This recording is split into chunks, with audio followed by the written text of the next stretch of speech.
Hey guys, this is Build My Life by Passion in the original key of G.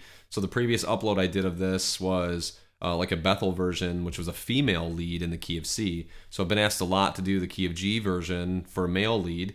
So kind of cracked open the parts on this one. Play it pretty close to how it's played on the original track. Might have a little bit more reverb, shockingly enough, than the original track does.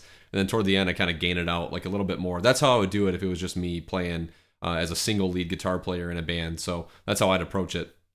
The song Build My Life is a song that we do at church all the time. Love it. I mean, it's very simple, but the words are very powerful. You know, I will build my life on the Lord, on his firm foundation.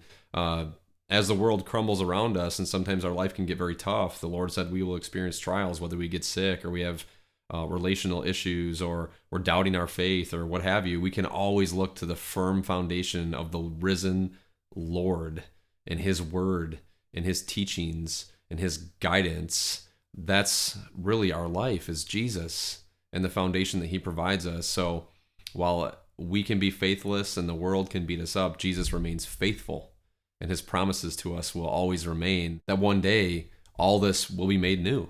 Just as we are made new creations in Christ, one day get a new heavens and a new earth to proclaim the glories of God for eternity. And that's the firm foundation. That's the firmest foundation we have. Love that. So if you want the pedal board shot, the tablature, the lesson at the end to kind of learn how to play the song and break down the tones and stuff, that's over at GuitarforHISGLORY.com, so you can check that out. Otherwise, I hope you enjoy the playthrough of Build My Life, original key of G by Passion.